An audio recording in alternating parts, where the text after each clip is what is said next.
നമസ്കാരം. USA weekly ന്യൂസിലേക്ക് സ്വാഗതം. അമേരിക്കയിൽ H-1B വിസകളിൽ വന്നവരിൽ ഭൂരിഭാഗവും ഇന്ത്യക്കാരാണെന്ന് റിപ്പോർട്ട്. ഇന്ത്യ സന്ദർശിച്ച US assistant secretary for consular service ബോണ്ടാണ് ഇക്കാര്യം അറിയിച്ചത്.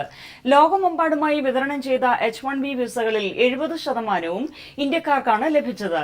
H-1B വിസ അപേക്ഷാ ഫീസ് അടുത്തയിടെ വളരെയധികം വർദ്ധിപ്പിച്ചുവെങ്കിലും അപേക്ഷകൾക്ക് കുറവ് വന്നിട്ടില്ല എന്നും കോൺഗ്രസ് പാസാക്കിയ ഈ ഫീസ് വർധനവ് കുറയ്ക്കുവാൻ കഴിയുകയില്ലെന്നും വ്യക്തമാക്കി. അമേരിക്കയിലേക്ക് കുടിയേറുവാൻ അപേക്ഷ നൽകി കാത്തിരിക്കുന്നവരെ ലക്ഷ്യമാക്കി കബളിപ്പിക്കൽ നടക്കുന്നതായി United States immigration and citizenship വകുപ്പ് മുന്നറിയിപ്പ് നൽകുന്നു. ഫോണിൽ വിളിച്ച് 911 നിന്നോ US ഇമിഗ്രേഷൻ വകുപ്പിൽ നിന്നോ ആണ് വിളിക്കുന്നതെന്ന് ധരിപ്പിച്ച് വ്യക്തികളുടെ സ്വകാര്യ വിവരങ്ങളെല്ലാം ശേഖരിക്കുകയും ഇമിഗ്രേഷൻ അപേക്ഷകളിലുള്ള തെറ്റുകൾ ശരിയാക്കുവാനായി പണം നൽകണമെന്നും പണം നൽകിയില്ലെങ്കിൽ അറസ്റ്റ് ചെയ്യുമെന്നും മറ്റും ഭീഷണിപ്പെടുത്തുകയും ചെയ്യുന്നു. US ഇമിഗ്രേഷൻ ഡിപ്പാർട്ട്മെന്റ് ഇത്തരത്തിലുള്ള ഫോൺ കോളുകൾ നടത്തുകയില്ലെന്നും പ്രധാന വിവരങ്ങൾ തപാൽ വഴിയാണ് നടത്തുന്നതെന്നും ഇത്തരം വ്യാജ സന്ദേശങ്ങൾ ലഭിച്ചാലുടൻ അതത് സ്ഥലത്തെ പോലീസിനെ വിവരം അറിയിക്കണമെന്നും ഇമിഗ്രേഷൻ വകുപ്പ് അറിയിക്കുന്നു. അമേരിക്കയിലേക്ക് കുടിയേറുവാൻ അപേക്ഷ നൽകി കാത്തിരിക്കുന്നവരെ ലക്ഷ്യമാക്കി കബളിപ്പിക്കൽ നടക്കുന്നതായി United States immigration and citizenship വകുപ്പ് മുന്നറിയിപ്പ് നൽകുന്നു. ഫോണിൽ വിളിച്ച് 911 നിന്നോ US ഇമിഗ്രേഷൻ വകുപ്പിൽ നിന്നോ ആണ് വിളിക്കുന്നതെന്ന് ധരിപ്പിച്ച് വ്യക്തികളുടെ സ്വകാര്യ വിവരങ്ങളെല്ലാം ശേഖരിക്കുകയും ഇമിഗ്രേഷൻ അപേക്ഷകളിലുള്ള തെറ്റുകൾ ശരിയാക്കുവാനായി പണം നൽകണമെന്നും പണം നൽകിയില്ലെങ്കിൽ അറസ്റ്റ് ചെയ്യുമെന്നും മറ്റും ഭീഷണിപ്പെടുത്തുകയും ചെയ്യുന്നു. US ഇമിഗ്രേഷൻ ഡിപ്പാർട്ട്മെന്റ് ഇത്തരത്തിലുള്ള ഫോൺ കോളുകൾ നടത്തുകയില്ലെന്നും പ്രധാന വിവരങ്ങൾ തപാൽ വഴിയാണ് നടത്തുന്നതെന്നും ഇത്തരം വ്യാജ സന്ദേശങ്ങൾ ലഭിച്ചാലുടൻ അതത് സ്ഥലത്തെ പോലീസിനെ വിവരം അറിയിക്കണമെന്നും ഇമിഗ്രേഷൻ വകുപ്പ് അറിയിക്കുന്നു. വിദേശ വിദ്യാർത്ഥികൾക്ക് ഉന്നത പഠനത്തിന് ശേഷം ഓപ്ഷണൽ പ്രാക്ടിക്കൽ ട്രെയിനിങ്ങിനായി അമേരിക്കയിൽ 12 മാസം താമസിക്കുവാനുള്ള കാലാവധി 29 മാസമായി ഡിപ്പാർട്ട്മെന്റ് ഓഫ് ഹോംലാൻഡ് സെക്യൂരിറ്റി ഉയർത്തിയതിനെതിരെ Washington alliance for technology workers union നഷ്ടപരിഹാരം നൽകാൻ കോടതിയിൽ ഹർജി നൽകി. മുൻപ് ഈ യൂണിയൻ നൽകിയ പരാതി കോടതി തള്ളിക്കളഞ്ഞിരുന്നു. അമേരിക്കൻ പ്രസിഡന്റ് ഇലക്ഷൻ വർഷമായ ഈ സമയത്ത് ഈ പ്രശ്നം ദേശീയ ശ്രദ്ധയിൽ കൊണ്ടുവരുവാനാണ് ടെക്നോളജി വർക്കേഴ്സ് യൂണിയൻ വീണ്ടും കോടതിയെ സമീപിച്ചിരിക്കുന്നത്. ഇന്ത്യയിലെ പ്രമുഖ വസ്ത്രനിർമ്മാണ കമ്പനി വെൽസ്പണ്ണുമായുള്ള വ്യാപാര കരാർ അമേരിക്കൻ റീറ്റെയിൽ കമ്പനി ടാർഗറ്റ് റദ്ദാക്കി. കൂടാതെ മറ്റ് അമേരിക്കൻ കമ്പനികളായ Walmart, JC Penney, bed bath and beyond തുടങ്ങിയ കമ്പനികളും വ്യാജ ഈജിപ്ഷ്യൻ കോട്ടൺ ബെഡ്ഷീറ്റുകളുടെ ആരോപണങ്ങളെക്കുറിച്ച് അന്വേഷിക്കുന്നു. ഈ വാർത്ത വാൾസ്ട്രീറ്റ് ജേർണലിൽ വന്നതോടെ കമ്പനിയുടെ ഷെയർ മാർക്കറ്റ് വിലയിൽ $740 മില്യൺ നഷ്ടമാണ് ഉണ്ടായത്. ഇന്ത്യയുടെ ടെക്സ്റ്റൈൽ വാർഷിക വ്യാപാരം ഏതാണ്ട് $108 ബില്യൺ. $20 മില്യൺ H-1B വിസ തട്ടിപ്പ് നടത്തിയ ഇന്ത്യൻ വംശജരായ ദമ്പതികൾ കുറ്റം കോടതിയിൽ സമ്മതിച്ചു. രാജു കോസറി, സ്മൃതി ജാറിയ ദമ്പതികളെ കൂടാതെ ഇവരെ സഹായിച്ച മറ്റ് 4 പേർ കൂടി കേസിൽ പ്രതികളാണ്. വ്യാജ കമ്പനിയുണ്ടാക്കി H-1B വിസകൾക്ക് അപേക്ഷ നൽകി മറ്റ് കമ്പനികൾക്ക് വിസകൾ മറിച്ചു വിൽക്കുകയാണ് ഇവർ ചെയ്തു വന്നിരുന്നത്. തട്ടിയെടുത്ത തുക മുഴുവൻ തിരിച്ചു നൽകുവാൻ ഇവർ സമ്മതിച്ചു. കൂടാതെ കോടതി ഫീസ് ഇനത്തിൽ $46,500 നൽകേണ്ടിവരും. വ്യാജരേഖകൾ ഉണ്ടാക്കിയ ഈ കേസിൽ പ്രതികൾക്ക് പിഴ കൂടാതെ 30 വർഷം വരെ തടവും ലഭിക്കാവുന്നതാണ്. വാട്സാപ്പ് ഉപയോഗിക്കുന്നവർ ശ്രദ്ധിക്കുക. വാട്സാപ്പ് തങ്ങളുടെ ഉപഭോക്താക്കളുടെ വിവരങ്ങൾ ഫേസ്ബുക്കിന് പങ്കുവയ്ക്കാൻ സമ്മതം നൽകിയിരിക്കുകയാണ്. ഇതോടെ വാട്സാപ്പ് ഉപഭോക്താക്കളുടെ എല്ലാ വിവരങ്ങളും ഫേസ്ബുക്കിന് ലഭിക്കുന്നു. വാട്സാപ്പ് ഉപയോഗിക്കുന്നവർ കമ്പനിയുടെ പുതിയ പ്രൈവസി പോളിസി ചോദ്യങ്ങൾക്ക് ഐ എഗ്രി എന്ന് സമ്മതിച്ചാൽ അപ്പോൾ തന്നെ വിവരങ്ങൾ ഫേസ്ബുക്കിന് പങ്കുവയ്ക്കുവാൻ സമ്മതം നൽകിയതായി വരും. ഇതിനാൽ ഇത്തരം ചോദ്യങ്ങൾ വരുമ്പോൾ കൂടുതൽ വിവരങ്ങൾ അറിയണമെന്ന ടാബ് ഉപയോഗിച്ച് യെസ് ഓർ നോ എന്ന് തീരുമാനിക്കാവുന്നതാണ്. India press club of North America നൽകുന്ന മാധ്യമശ്രീ അവാർഡ് ജഡ്ജിംഗ് കമ്മിറ്റിയുടെ ചെയർമാൻ ഡോക്ടർ ബാബു പോളും മറ്റ് കമ്മിറ്റി അംഗങ്ങൾ മുഖ്യമന്ത്രിയുടെ മാധ്യമ ഉപദേഷ്ടാവ് Shri John Brittas, Deshabhimani state political correspondent RS Babu, e Malayalee chief editor George Joseph എന്നിവരുമായിരിക്കുമെന്ന് IPCNA national president Sivan Muhamma അറിയിച്ചു. മാധ്യമശ്രീ അവാർഡിനുള്ള അപേക്ഷകൾ അയക്കേണ്ട വിലാസം IPCNA award 2016@gmail.com എന്നതാണ്. കൂടുതൽ വിവരങ്ങൾക്ക് indiapressclub.org സന്ദർശിക്കുക. ഹ്യൂസ്റ്റൺ ശ്രീ ഗുരുവായൂരപ്പൻ ക്ഷേത്രത്തിൽ അഷ്ടമിരോഹിണി ഉത്സവം ആഘോഷിക്കുകയുണ്ടായി. ആഘോഷങ്ങളോട് അനുബന്ധിച്ച് നടന്ന ശോഭായാത്രയ്ക്ക് ശശിധരൻ പിള്ള, അനിൽ ആറന്മുള തുടങ്ങിയവർ നേതൃത്വം നൽകി.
ഗ്രിഗോറിയൻ സ്റ്റഡി സർക്കിളിന്റെ നേതൃത്വത്തിൽ നടത്തിവരുന്ന മലയാളം സ്കൂളിന്റെ 8ാമത് വാർഷിക സമ്മേളനം ഹ്യൂസ്റ്റൺ IPC സെന്ററിൽ വെച്ച് നടത്തുകയുണ്ടായി.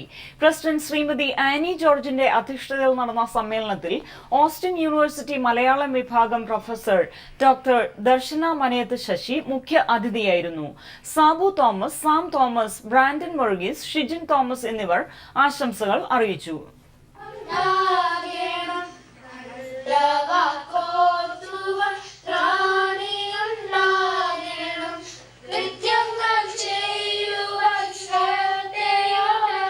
അഞ്ചു വർഷം കൊണ്ട് 500 വിദ്യാർത്ഥികളെങ്കിലും മാതൃഭാഷയുടെ ആദ്യാക്ഷരം കുറിക്കുവാൻ നമുക്ക് സഹായിക്കുവാൻ കഴിയും. ഇതിലൂടെ ഒരു സംസ്കാരമാണ് പുതിയ തലമുറയ്ക്ക് നാം പകർന്നു നൽകുന്നത്. അവധിക്കാല മലയാള പഠന ക്ലാസ് കഴിഞ്ഞ 8 വർഷമായി മുടക്കം കൂടാതെ നടത്തി 218 വിദ്യാർത്ഥികൾക്ക് ഇതിനോടകം മാതൃഭാഷാ പഠനത്തിനുള്ള സൗകര്യം ഒരുക്കിയിട്ടുണ്ട്.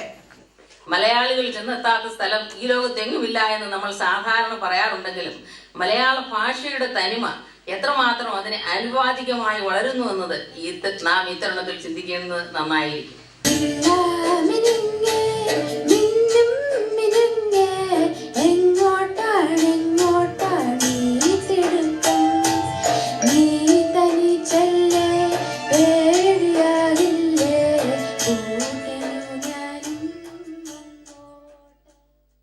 നമ്മുടെ പ്രിയ കവി വള്ളത്തോൾ പറഞ്ഞത് മർത്യനും പെറ്റമ്മ തൻ ഭാഷ താൻ എന്നാണ്.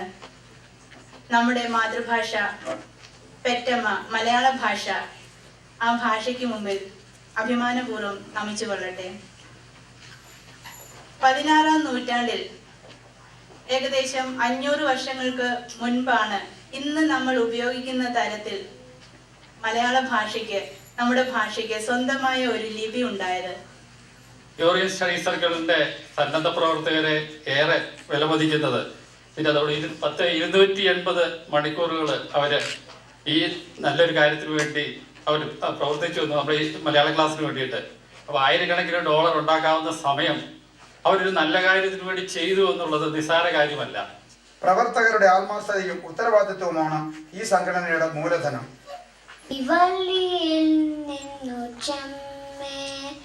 പൂക്കൾ പോകുന്നിതാ പറന്നമ്മേ തെറ്റിനീനക്കുണ്ണി ചൊല്ലാം നാൾ പൂമ്പാറ്റകളിതാലം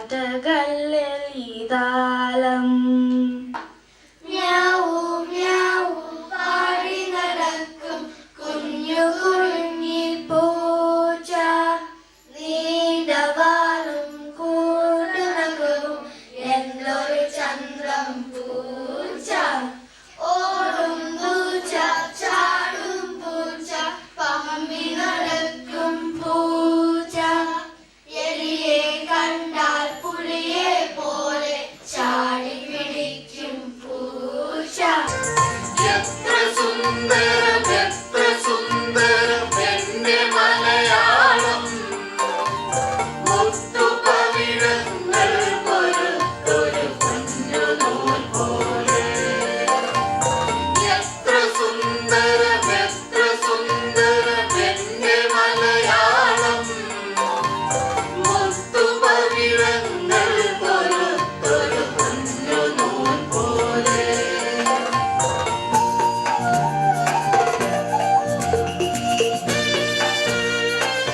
ബെൻസലേം സെയിന്റ് ഗ്രിഗോറിയോസ് മലങ്കര ഓർത്തഡോക്സ് ചർച്ചിന്റെ മിഷൻ ആൻഡ് മിനിസ്ട്രി സെന്റർ പരിശുദ്ധ കാതോലിക്ക ബാവ ബെസേലിയോസ് മാർത്തോമ പൗലോസ് ദ്വിതീയൻ ബാവ കൂദാശ ചെയ്തു.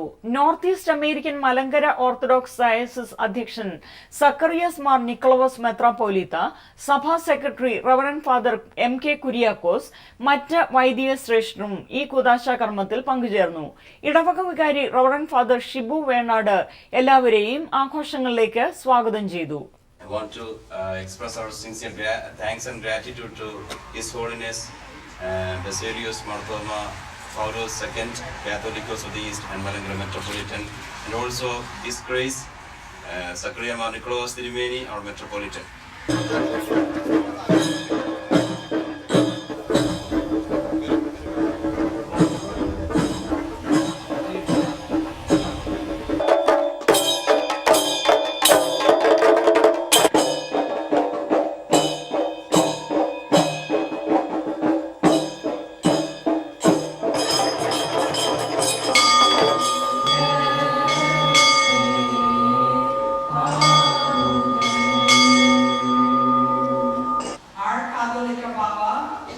The supreme head of our church, the Malangara Metropolitan,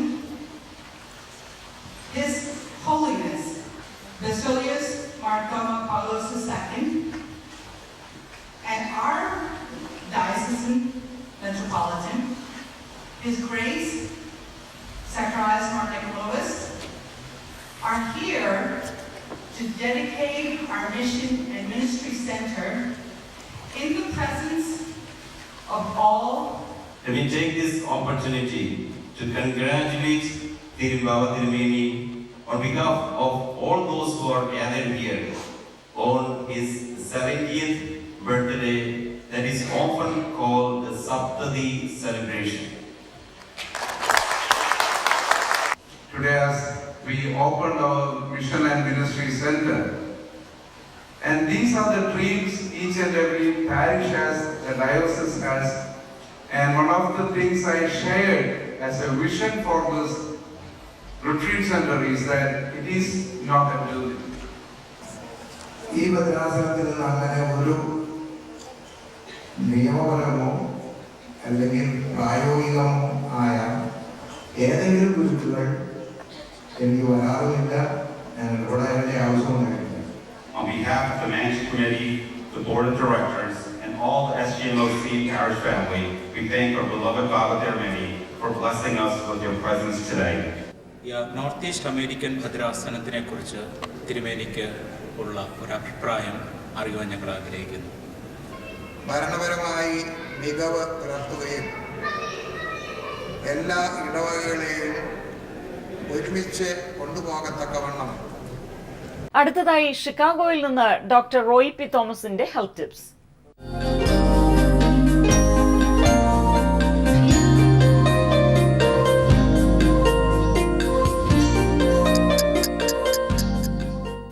വൈദ്യശാസ്ത്രത്തിൽ x-ray, anaesthesia, antibiotics, vaccine മുതലായ ഉള്ള പുരോഗതി നൂറ്റാണ്ടുകളോളം വൈദ്യശാസ്ത്രത്തെ അനുകൂലമായി ബാധിച്ചിട്ടുള്ള നാഴികക്കല്ലുകളാണ്. എന്നാൽ 21ാം നൂറ്റാണ്ട് ആരംഭിച്ച ശേഷം, അല്ലെങ്കിൽ കഴിഞ്ഞ 10-15 വർഷത്തിനിടയിൽ പുതുതായി ഉണ്ടായിട്ടുള്ള പ്രിസിഷൻ മെഡിസിൻ അനേക നൂറ്റാണ്ടുകളിലേക്ക് വൈദ്യശാസ്ത്രത്തെ അനുകൂലമായി ബാധിക്കാവുന്ന ഒരു നാഴികക്കല്ലാണെന്ന് കരുതപ്പെടുന്നു. ഒരു രോഗിക്ക് അവൻ്റെ ശരീരത്തെ, ഘടനയെ സൂക്ഷ്മമായി മോളിക്കുലർ ലെവലിൽ പഠിച്ച ശേഷം അതിനനുരൂപമായ പ്രിസൈസ് ആയിട്ടുള്ള ചികിത്സ നൽകുക എന്നാണ് ഇതുകൊണ്ട് ഉദ്ദേശിക്കുന്നത്. അതുകൊണ്ട് ഇതുവരെ ഡോക്ടർമാർ നൽകിയിരുന്ന ചികിത്സകളൊന്നും പ്രിസൈസ് ആയിരുന്നില്ല എന്നർത്ഥം ഉണ്ടോ? ഇല്ല. ഞാനൊരു ഉദാഹരണം കൊണ്ട് ഇത് വ്യക്തമാക്കാം. ഞാൻ പ്രഭാതത്തിൽ എഴുന്നേറ്റ് എൻ്റെ കാറ് സ്റ്റാർട്ട് ചെയ്ത് പുറത്തേക്ക് പോകുന്നു. വീടിൻ്റെ ഗേറ്റ് കടന്നു കഴിഞ്ഞപ്പോൾ കാറിനകത്ത് നിന്ന് ഏതോ ഒരു ശബ്ദം കേൾക്കുന്നു. ഞാൻ പുറത്തിറങ്ങി കാറിൻ്റെ ഫുഡ് തുറന്നു നോക്കുമ്പോൾ പുക പുറത്ത് മുകളിലേക്ക് വരുന്നു. കാർ ഓടിക്കണമെന്നുള്ളത് അറിയാതെ കാറിനെപ്പറ്റി മറ്റൊന്നും അറിഞ്ഞുകൂടാ എന്ന് എനിക്ക് അറിഞ്ഞുകൂടാ. എന്തുകൊണ്ട്, എവിടെ നിന്ന് പുക വരുന്നു എന്നതല്ല പ്രശ്നം. കാർബറേറ്ററിൽ നിന്നാകാം, എഞ്ചിനിൽ നിന്നാകാം, ഓയിൽ ടാങ്കിൽ നിന്നാകാം. എവിടെ നിന്ന് ഇത് വരുന്നു എന്നുള്ളതാണ് പ്രധാന പ്രശ്നം. പുക വരുന്നു എന്നുള്ളത് മാത്രമല്ല, വൈദ്യശാസ്ത്രവും ഏതാണ്ട് ഇതുപോലെയാണ്. ഉദാഹരണത്തിന് ഒരു 40 വയസ്സുള്ള രോഗി വരുന്നു, കംപ്ലൈൻറ്റ് കൂടെ മൂത്രം ഒഴിക്കണം എന്ന് തോന്നുന്നുവെന്നാണ്. ദാഹവും അനുഭവപ്പെടുന്നു. രോഗി ഓവർ വെയ്റ്റ് ആണ്. അമ്മ പ്രമേഹ രോഗിയായിരുന്നു. ഞാൻ രോഗിയുടെ ബ്ലഡ് ഷുഗർ പരിശോധിക്കുമ്പോൾ ബ്ലഡ് ഷുഗർ നോർമലല്ല, കൂടിയിരിക്കുന്നു കാണുന്നു. ടൈപ്പ് 2 ഡയബറ്റീസ് ഡയഗ്നോസിസ് എന്ന് ഞാനൊരു ഡയഗ്നോസിസ് കഴിയുന്നു. ഞാൻ പഠിച്ചിട്ടുള്ള, എനിക്കറിയാവുന്ന American diabetic association, American college of endocrinology ഉപദേശിക്കുന്ന ഫുഡ് ആൻഡ് ഡ്രഗ് അഡ്മിനിസ്ട്രേഷൻ്റെ അനുവാദമുള്ള രോഗങ്ങൾ ഞാൻ നൽകുന്നു. എങ്കിലും അയാൾക്ക് നൽകിയത് പ്രിസൈസ് ആയിട്ടുള്ള ട്രീറ്റ്മെൻറ്റ് ആയിരിക്കണമെന്ന് നിർബന്ധമില്ല. കാരണം ഇന്ന് നമുക്കറിയാം, ഒരു രോഗം മുഖ്യമായും 3 സംഗതികളെ ആശ്രയിച്ചിരിക്കുന്നു. 1, മാതാപിതാക്കളിൽ നിന്ന് ലഭിച്ചിരിക്കുന്ന ജീൻസ്. 2, നമ്മുടെ എൻവയൺമെൻറ്റിനെ ആശ്രയിച്ചിരിക്കുന്നു, നമ്മൾ ജീവിക്കുന്ന എൻവയൺമെൻറ്റിനെ. 3, നമ്മുടെ ജീവിത രീതി, ലൈഫ് സ്റ്റൈൽസിനെ ആശ്രയിച്ചിരിക്കുന്നു. ഇതെല്ലാം കണക്കിലെടുത്ത് ചികിത്സിച്ചെങ്കിൽ മാത്രമേ അതൊരു പ്രിസിഷൻ മെഡിസിൻ ട്രീറ്റ്മെൻ്റ് ആകുകയുള്ളൂ. ഇത് ഡയബറ്റീസിന് മാത്രമല്ല, ക്യാൻസറിനും ആസ്മയ്ക്കും അൾഷൈമേഴ്സ് ഡിസീസിനും ഹൃദ്രോഗത്തിനും എല്ലാം ബാധകമാണ്. ഒരു രോഗം ഡയഗ്നോസ് ചെയ്ത് ഒരു പേര് കണ്ടുപിടിച്ചെന്നത് മാത്രം എല്ലാ ഡയഗ്നോസ് ചെയ്ത രോഗികളും ഒരുപോലെ ആയിരിക്കുകയില്ല. അവരുടെ ചികിത്സ, രോഗങ്ങൾ അതിന് റെസ്പോണ്ട് ചെയ്യുന്ന മാർഗം ഇതെല്ലാം വ്യത്യസ്തമായിരിക്കും. മറ്റൊരു വിധത്തിൽ പറഞ്ഞാൽ, same cap does not fit for all. Same diagnosis it does not mean they have the same disease. മനുഷ്യ ശരീരം ഈശ്വരൻ സൃഷ്ടിച്ച അത്ഭുതകരമായ ഒരു യന്ത്രമാണെന്ന് ഞാൻ പലപ്പോഴും പറഞ്ഞിട്ടുണ്ട്. ഒരു മനുഷ്യൻ, ഈ പ്രപഞ്ചത്തിലെ ഒരു മനുഷ്യൻ്റെ ശരീരത്തിലെ 100 ട്രില്യൺ സെൽസ് ഉണ്ട്. ഈ പ്രപഞ്ചത്തിലെ എല്ലാ നക്ഷത്രങ്ങളുടെ സംഖ്യയെക്കാട്ടും വലുതാണ്. ഓരോ സെൽസിനുള്ളിലും ഓരോ സെക്കൻഡിലും 100,000-ലധികം റിയാക്ഷൻസ് നടന്നുകൊണ്ടിരിക്കുന്നു. ഓരോ സെല്ലിൻ്റെയും ന്യൂക്ലിയസിനുള്ളിൽ 46 ക്രോമസോംസ് ഉണ്ട്. അതിൽ 23 ക്രോമസോംസ് നമ്മുടെ അമ്മയിൽ നിന്നും മറ്റ് 23 ക്രോമസോംസ് പിതാവിൽ നിന്നും ലഭിച്ചതാണ്. ഈ ക്രോമസോംസ് 4 അക്ഷരമുള്ള DNA ലിപികളിൽ 300 കോടി അക്ഷരങ്ങളിലാണ് രേഖപ്പെടുത്തിയിരിക്കുന്നത്. ഏറ്റവും വലിയ പുസ്തകമാണ്. ഒരു കുട്ടി ഗർഭപാത്രത്തിൽ ജനിക്കുമ്പോൾ തന്നെ മാതാപിതാക്കന്മാരിൽ നിന്നും സ്വീകരിച്ച ജനറ്റിക് ഘടകങ്ങളടങ്ങിയ ഒരു പുസ്തകം തയ്യാറായി കഴിഞ്ഞിരിക്കുന്നു. കുട്ടിയുടെ നീളം, നിറം, ഉണ്ടാകാനുള്ള സാധ്യമായുള്ള രോഗങ്ങൾ എങ്ങനെ റെസ്പോണ്ട് ചെയ്യും എന്നെല്ലാം ഈ പുസ്തകത്തിൽ എഴുതി കഴിഞ്ഞിരിക്കുന്നു. ഹ്യൂമൻ ജീനോം സൂപ്പർ കമ്പ്യൂട്ടേഴ്സിൻ്റെ സഹായത്തോടുകൂടി ഇന്ന് സീക്വൻസ് ചെയ്ത് അനുക്രമമായി പഠനം നടത്തുന്നതിന് 20 വർഷത്തെ ശ്രമം നടത്തേണ്ടി വന്നു. 20 ലോകരാഷ്ട്രങ്ങളിലെ ശാസ്ത്രജ്ഞന്മാരിൽ പങ്കെടുത്തു. അമേരിക്കയിലെ ജീനോം പ്രോജക്റ്റാണ് ഇതിന് നേതൃത്വം നൽകിയത്. $3 ബില്യൺ ചിലവ് വന്നു. 2003 ഏപ്രിൽ 15 അമേരിക്കയിലെ ടാക്സ് സമർപ്പിക്കേണ്ട അവസാന ദിവസമാണ് ഞാൻ ഓർക്കുന്നു. അന്ന് ജീനോം പ്രോജക്റ്റിൻ്റെ തലവനായ ഫ്രാൻസിസ് കോളൻ ലോകത്തോട് പറഞ്ഞു, മനുഷ്യൻ്റെ ജീനോം പുസ്തകം മുഴുവൻ സീക്വൻസ് ചെയ്ത് അനുക്രമമായി പഠിച്ചു കഴിഞ്ഞിരിക്കുന്നത്. ഡോക്ടർ കോളിൻസ് എന്ന് പറഞ്ഞു, മനുഷ്യനെപ്പറ്റി പ്രപഞ്ചകർത്താവ് സൃഷ്ടിച്ച് രചിച്ച് അവൻ്റെ ശരീരത്തിൽ സൃഷ്ടിച്ചിരിക്കുന്ന ഒരു ലാംഗ്വേജ് ഓഫ് ഗോഡാണ് എന്ന് പറയുന്നു. 12 വർഷങ്ങൾക്ക് മുമ്പ് ഈ ജീനോ പുസ്തകം ടെസ്റ്റ് ചെയ്യുന്നതിനുള്ള ചെലവ് $10 ലക്ഷം. 7 വർഷം മുമ്പ് അത് $1 ലക്ഷം കുറഞ്ഞു. ഇന്ന് അമേരിക്കയിൽ അനേക ലാബറട്ടറികൾ $1000 കുറഞ്ഞ ചെലവിന് ഒരാളുടെ ജീനോം മുഴുവൻ ഡിസിഫർ ചെയ്ത് ഓടിക്കുവാനായിട്ട് കഴിയും.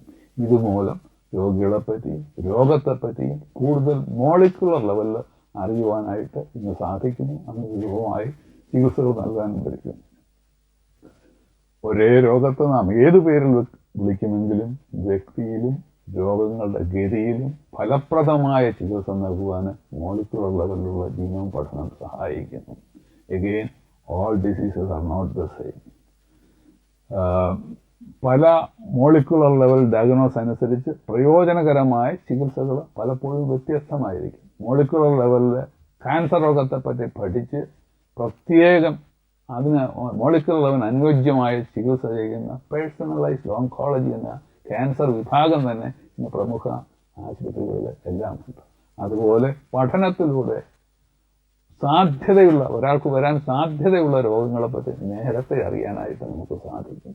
ജീനോം പഠനത്തിലൂടെ ബ്രസ്റ്റ് ക്യാൻസർ ഉണ്ടാകുവാനായിട്ട് 70-80% കൂടുതൽ സാധ്യതയുണ്ടെന്നറിയുന്ന മധ്യവയസ്സ് കഴിഞ്ഞ പല സ്ത്രീകളിൽ നിന്ന് അവർക്ക് ബ്രസ്റ്റ് ക്യാൻസർ ആരംഭിക്കുന്നതിന് മുമ്പ് തന്നെ അവരുടെ ബ്രസ്റ്റ് സർജറി മൂലം റിമൂവ് ചെയ്യാനായിട്ട് ശ്രമിക്കാറുണ്ട്. അതുപോലെ തന്നെ ട്യൂമേഴ്സിനെയും മോളിക്കുലർ ലെവലിൽ പഠിക്കുന്നതിന് നമുക്ക് ഇന്ന് സാധിക്കുന്നു. ക്യാൻസർ സെല്ല് പലപ്പോഴും പല വിധത്തിലായിരിക്കും പ്രവർത്തിക്കുന്നതെന്നറിയാം. ക്യാൻസർ സെൽസ് ധാരാളമായ ഗ്രോത്ത് ആണ് ഒരു ഒന്ന്. മറ്റൊന്ന് ക്യാൻസർ സെൽസ് മറ്റു ഭാഗങ്ങളിലേക്ക് യാത്ര ചെയ്യുന്നതാണ് ഇതിന് അപകടം സൃഷ്ടിക്കുന്നത്. മെറ്റാസ്റ്റേസിസ് എന്ന് പറയുന്നു. ഉദാഹരണത്തിന് ചില ബ്രസ്റ്റ് സെൽസിനെ പറ്റി ഈ അടുത്ത കാലത്ത് ഞാനൊന്ന് റിസർച്ച് വായിച്ചു. There are 2 types of cancer cells in the breast. Leader cells ശരീരത്തിൻ്റെ വിവിധ ഭാഗങ്ങളിലേക്ക് യാത്ര ചെയ്ത് അപകടം ഉണ്ടാക്കുന്നവരാണ്. മറ്റ് സെൽസ് ഫോളോവർ സെൽസ് ആണ്, ലീഡർ സെൽസിനെ പിന്തുടരുന്നവരാണ്. ഈ ലീഡർ സെൽസിനെ മോളിക്കുലർ ലെവൽ മനസ്സിലാക്കി അതിനനുരൂപമായിട്ടുള്ള ചികിത്സ നൽകുവാനായിട്ട് ഇന്ന് പല ശ്രമങ്ങളും നടന്നുകൊണ്ടിരിക്കുന്നത്. പക്ഷേ ഈ പഠനത്തിന് ഈ ചികിത്സകൾക്ക് പ്രിസിഷൻ മെഡിസിൻ ഏറ്റവും പ്രധാനമായിട്ട് ആവശ്യമുള്ളത് ഏറ്റവും കൂടിയ ഒരു സംഘം രോഗികളെ പരിശോധിച്ച് മോളിക്കുലർ ലെവലിൽ പഠിച്ച ശേഷം അവരുടെ ജീനോം പഠനം അനുസരിച്ച് അതിൻ്റെ ഒരു ശ്രേണി സൃഷ്ടിക്കുക എന്നാണ്. ഇതുമൂലം ഒരു പ്രത്യേക മോളിക്കുലർ മ്യൂട്ടേഷനുള്ള രോഗിക്ക് ഏത് ചികിത്സ പ്രയോജനമായിരുന്നു, ഏത് ചികിത്സ പ്രയോജനമല്ലായിരുന്നു എന്ന് അറിയുവാനായിട്ട് സാധിക്കും. ആ പഠനം 2016 US ഗവൺമെൻറ് ഇതിനായിട്ട് $214 million നൽകിക്കൊണ്ട് പ്രിസിഷൻ മെഡിസിൻ ഇനീഷ്യേറ്റീവ് എന്നുള്ളത് ഒബാമ ആരംഭിച്ചിട്ടുണ്ട്. 2019 ആകുമ്പോഴേക്കും 10 ലക്ഷം രോഗികളുടെ മോളിക്കുലർ ലെവലിൽ അവരുടെ ജീനോം പഠിച്ച് ആ രോഗികൾക്ക് ഏത് തരത്തിലുള്ള രോഗം ചികിത്സ ഫലപ്രദമായി ആയിരുന്നു അറിയാനായിട്ട് സാധിക്കും. അതിനുള്ള പഠനമാണ് ഈ ജീനോം പഠനം. ഒരുപക്ഷെ 100 വർഷങ്ങൾക്ക് ശേഷം അന്നത്തെ ഭിഷഗ്വരന്മാർ തിരിഞ്ഞു നോക്കുമ്പോൾ ഈ ജീനോം പഠനം ആണ് വൈദ്യശാസ്ത്രത്തിൽ ഏറ്റവും പ്രധാനപ്പെട്ട വ്യതിയാനം സൃഷ്ടിച്ചിട്ടുള്ള കാര്യം ഈ നൂറ്റാണ്ടിലെന്ന് ഒരുപക്ഷെ അവർ പറഞ്ഞേക്കാൻ സാധിച്ചിട്ടുണ്ട്. ചിക്കാഗോയിൽ നിന്ന് ഡോക്ടർ വൈ.പി. തോമസ്. വരുന്ന ആഴ്ചയും ഇതേ സമയം നമുക്ക് വീണ്ടും കാണാം.